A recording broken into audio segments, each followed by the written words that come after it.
Bien, hermanos, abramos nuestras Biblias entonces a la primera carta, o la segunda carta a los Corintios, capítulo 5. Segunda carta a los Corintios, capítulo 5. Vamos a leer de los versos 17 al 21. Dice así la palabra del Señor. De modo que si alguno está en Cristo, nueva criatura es. Las cosas viejas pasaron, y aquí todas son hechas nuevas. Y todo esto proviene de Dios, quien nos reconcilió consigo mismo por Cristo y nos dio el ministerio de la reconciliación. Que Dios estaba en Cristo reconciliando consigo al mundo, no tomándoles en cuenta a los hombres sus pecados, y nos encargó a nosotros la palabra de la reconciliación. Así que somos embajadores en nombre de Cristo. Como si Dios rogase por medio de nosotros, os rogamos en nombre de Cristo, reconciliaos con Dios. Al que no conoció pecado, por nosotros lo hizo pecado, para que nosotros fuésemos hechos justicia de Dios en él. Vamos a orar, amados hermanos. Dios Todopoderoso, te damos gracias por la porción leída de tu palabra y te pedimos, Señor, que tengamos una actitud en verdad de obediencia y de escuchar con toda atención tu palabra. Bendito Dios, sabemos que tu palabra no vuelve vacía, ella es expuesta para un propósito y en esta mañana, bendito Dios, pedirte que el propósito sea nuestra edificación. Bendito Dios, dejamos todo esto en tus divinas manos, Señor, haz tu obra en medio de nosotros, sea tu palabra la que nos enseñe y el Espíritu Santo la guía. En el nombre precioso y santo del Señor Jesucristo te lo pedimos. Amén. Bien, hermanos, vamos a ir viendo desde el verso 17. El verso 17 dice, de modo que si alguno está en Cristo. Si alguno de qué, alguno de qué modo, o de dónde, o de quiénes. Entonces aquí vemos que este es de alguno de vosotros, está refiriéndose a la iglesia. El verso 1 del mismo capítulo, o de la misma carta, dice que está escribiendo a la iglesia que estaba en Corinto. Está escribiendo a un grupo de personas, a un grupo de creyentes salvos por la gracia y la misericordia de Dios para todos aquellos que han puesto su confianza y su fe en la obra redentora de Cristo en la cruz del Calvario. A ellos está escribiendo. Entonces, cuando dice de modo que si alguno, está refiriéndose a alguno de nosotros, algunos de la iglesia, aquellos que han sido bautizados y apartados para ser la iglesia, una asamblea apartada para darle honra y gloria a Dios, una asamblea llamada eclesía, apartada para tener comunión con Dios y comunión con todos aquellos que han sido rescatados del pecado. Entonces, para ser la iglesia, llamados de afuera, dicen nueva criatura. Nos habla aquí de que debemos ser nueva criatura, nueva creación. Y de esto hay una palabra para esta definición, metamorfosis, quiere decir transformados. Debemos ser transformados, de modo que si alguno somos nueva criatura, debemos ser transformados, debemos vivir una vida transformada. Esta metamorfosis habla de una larva transformada o convertida en una mariposa. Podemos dar la aplicación, muchos de nosotros hemos sido larvas cambiadas o transformadas por medio del Señor. Tal vez estábamos, se puede aplicar, envueltos en el capullo del pecado, pero ahora transformados a una nueva creación. Nueva criatura es, dice, las cosas viejas pasaron y aquí todas son hechas nuevas. Debemos ser transformados. No podemos seguir siendo larvas envueltas en el capullo del pecado. Tiene que haber una transformación, tiene que haber un cambio, de modo que si estás en Cristo, debes ser nueva criatura, debe ser un nuevo hombre, debe ser una nueva mujer. Pero dice ahí, en Cristo marca la diferencia. Entonces no podemos decir, bueno, yo soy así, yo soy todavía una larva, vivo en pecado, todavía tengo mi carácter, todavía es. Lo que dice la palabra de Dios que debemos mostrar transformación en nuestra vida. Nueva criatura somos. Y el verso 18 dice que todo esto proviene de Dios. Juan 15 nos diría que separados de Cristo nada somos. Todo lo que hacemos, todo lo que somos proviene de Dios, dice. De modo que esto proviene de Dios, quien nos reconcilió consigo mismo por Cristo y nos dio el ministerio de la reconciliación. Todo esto proviene de Dios. Esto es, Cristo tomó, esto es reconciliación. Cristo tomó nuestra mano y la mano de Él mismo, la mano de Dios, y nos hizo nuevamente amigos. Eso es reconciliación. Cuando confesamos nuestros pecados, estamos reconciliados con Dios y nos apartamos, por supuesto. Y aquí Cristo tomó nuestra mano y quienes somos parte del ministerio, dice, de la reconciliación nosotros. ¿A quiénes está refiriéndose esto? Él nos hizo amigos por medio de la obra redentora de Cristo en la cruz del Calvario. Y nos dio el ministerio. ¿A quiénes? A la iglesia local. Los que forman parte de ese organismo vivo que es la iglesia. Y quienes aceptaron la obra de Cristo por fe, venimos a ser parte de la iglesia. ¿Y qué hace la iglesia? Hay una función de la iglesia. Bueno, la función nuestra ahora es de reconciliar a otros. Nos ha dado una orden, nos ha dado un ministerio para reconciliar a otros que viven separados en enemistad con Dios. Y nos ha dado ese ministerio de hacer reconciliación, de hacer nuevamente amigos, tomando la mano de Dios y la mano del pecador para recibir el perdón de pecados y por supuesto la vida eterna. Pero ¿a quién está refiriéndose? A una iglesia. Y tomamos un ejemplo. ¿Cuál es la función hay muchas funciones que tiene la iglesia, pero una de las funciones, vamos a tomar el ejemplo en Mateo capítulo 18. Mateo capítulo 18, los versos 15 al 17. Dice, Mateo 18, versos 15 al 17. Por tanto, si tu hermano peca contra ti, ve y repréndele estando tú y él solos. Si te oyere, has ganado a tu hermano. Mas si no te oyere, toma aún contigo a uno o dos, para que en boca de 2 o 3 testigos conste toda palabra. Si no oyere a ellos, dilo a la iglesia, y si no oyere a la iglesia, tenle por gentil y publicano. Está hablando aquí, ¿a quién va a decir? Dilo, dice, a la iglesia. ¿Qué iglesia? Podemos decir la iglesia del hermano Rick, la iglesia de Tabladita, o la iglesia de Salta, o se refiere específicamente a la iglesia, a una iglesia local, como la nuestra. Ahora, el Señor asume que hay un grupo de personas que creen en Él y son apartadas para Él. Existe un grupo de quienes se puede pedir que se involucren.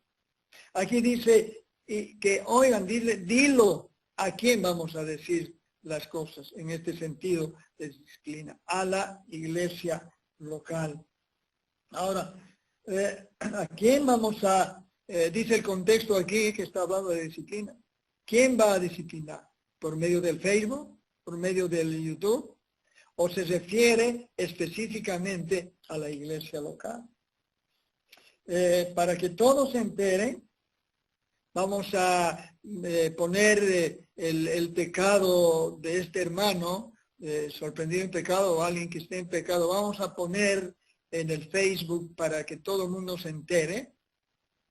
Dice, estando tú y él solo, primero, y después, si no escucha, traer uno o dos testigos.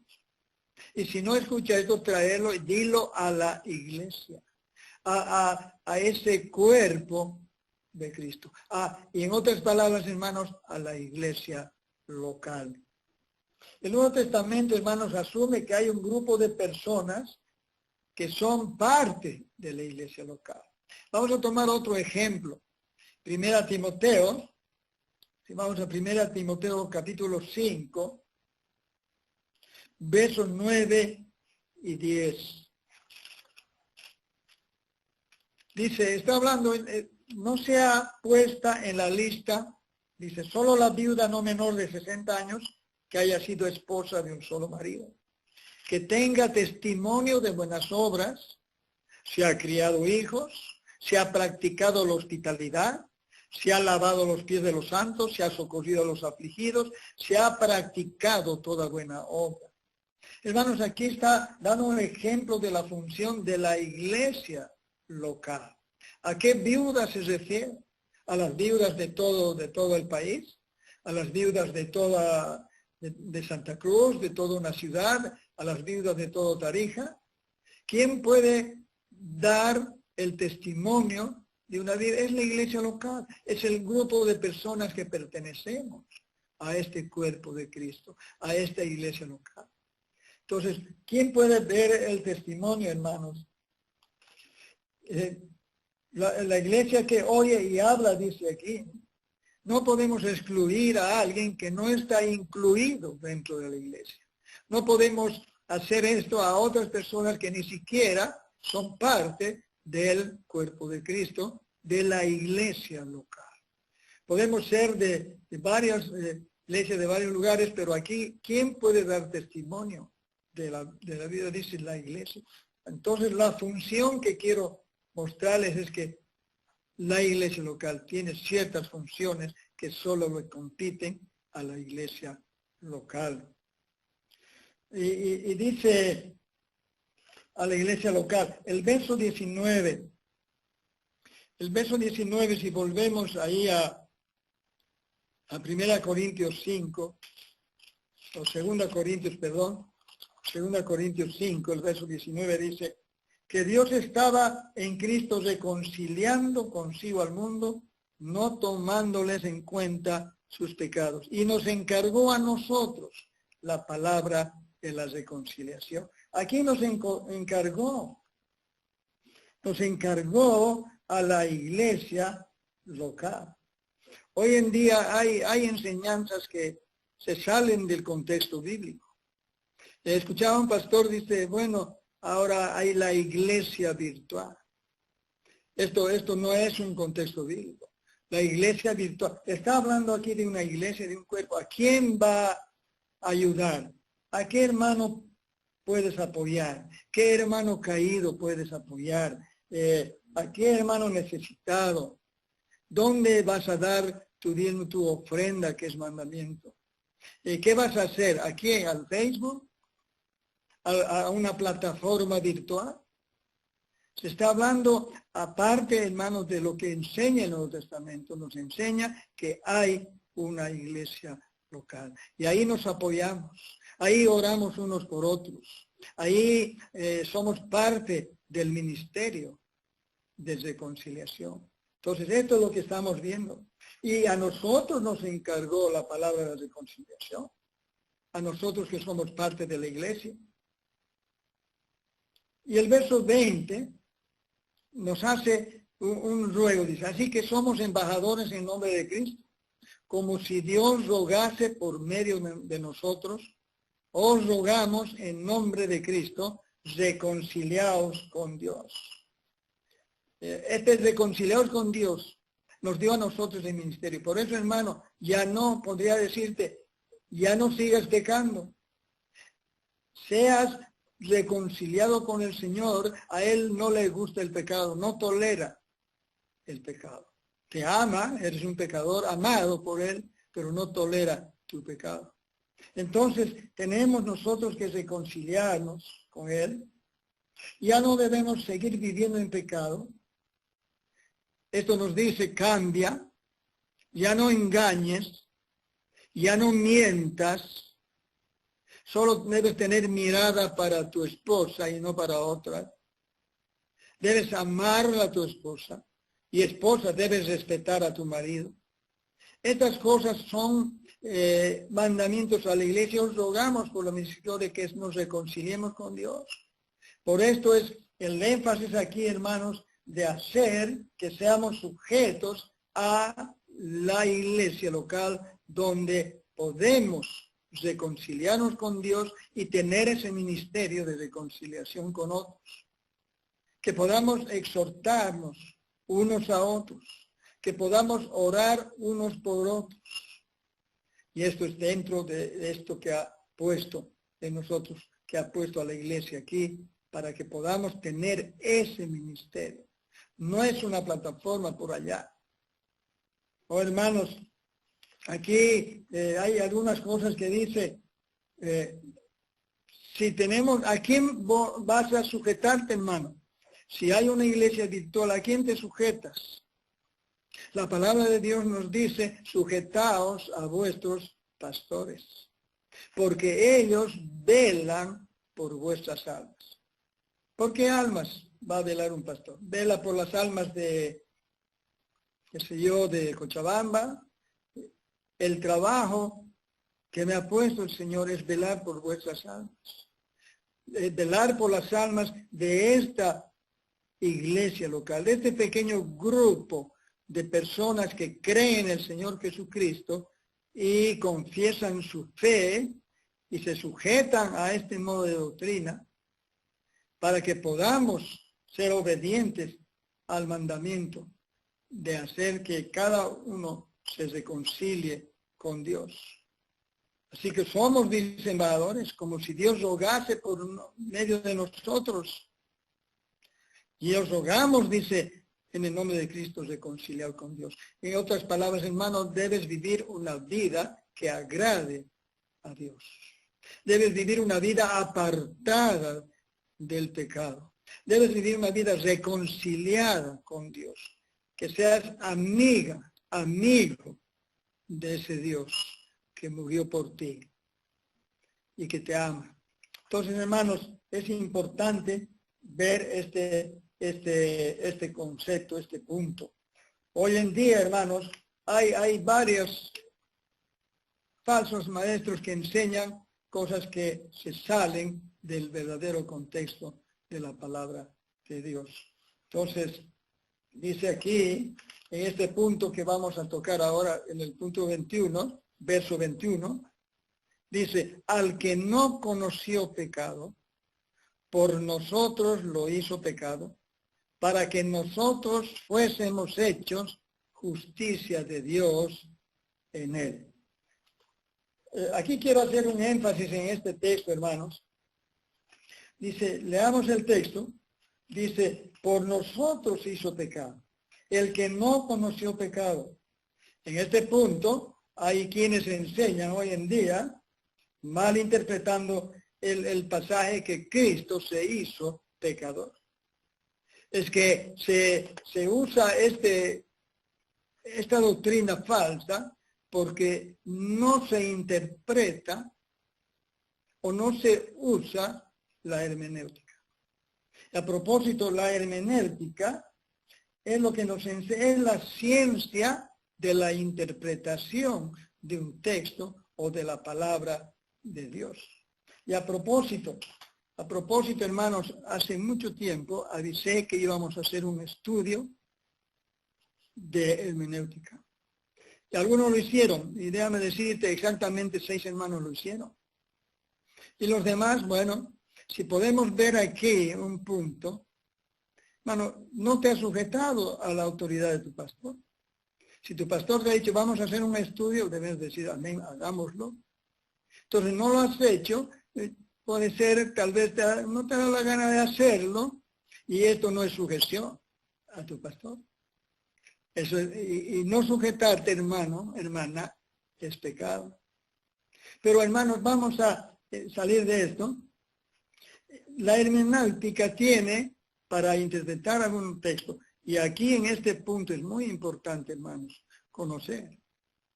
Dice, al que no conoció pecado, por nosotros lo hizo pecado. No lo hizo pecador. Vamos a ver la hermenéutica. 4 cosas que la hermenéutica tiene y nos ayudan a interpretar.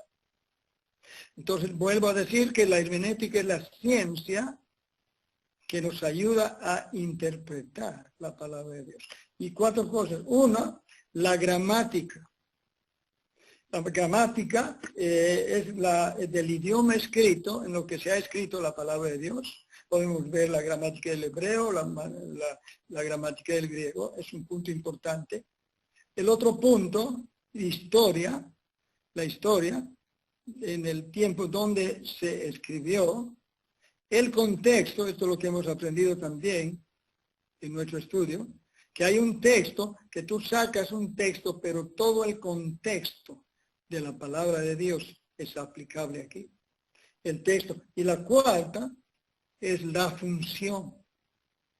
No estoy hablando de unción, sino de la función que tiene la interpretación. O la función de para qué se hizo este texto.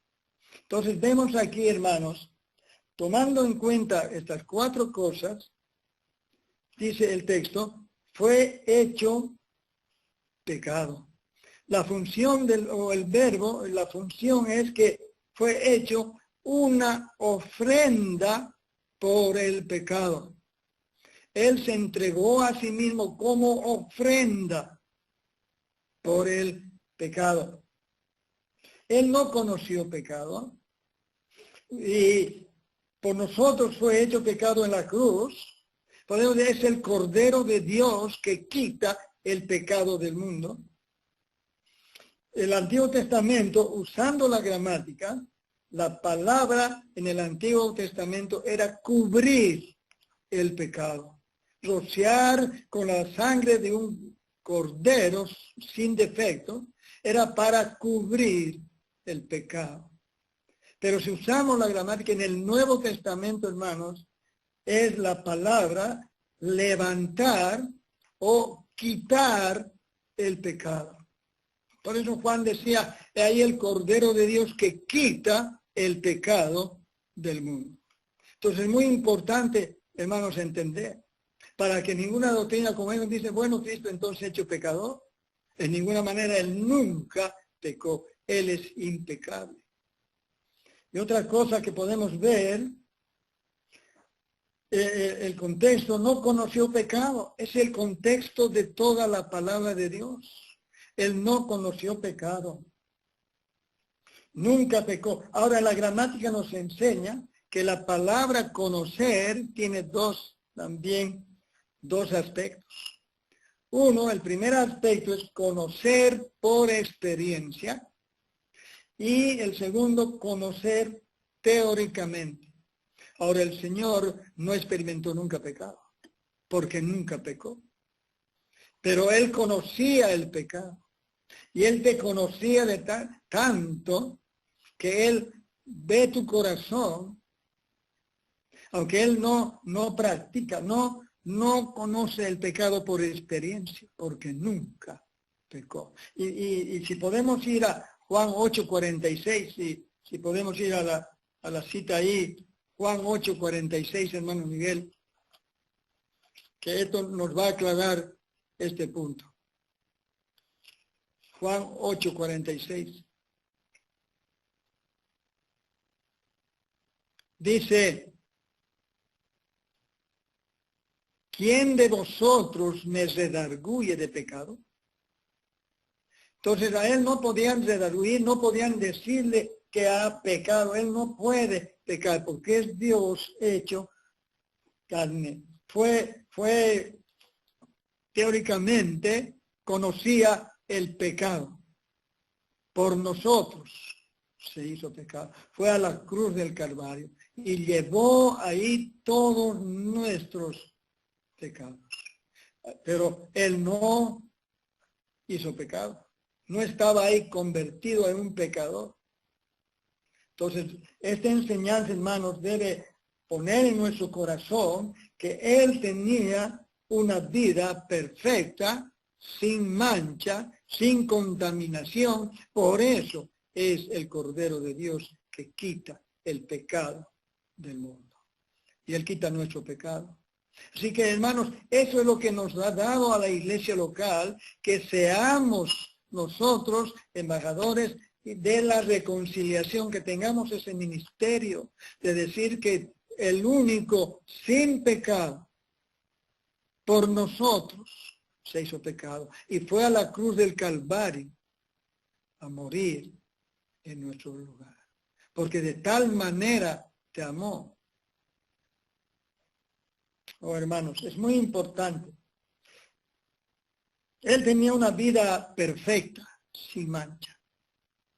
He visto un texto por ahí, que en el tiempo de los puritanos, cuando leían este pasaje, la única razón, o podemos decir, lo único que ellos podían argumentar, o qué es lo que ellos podían hacer, es solamente ponerse de rodillas.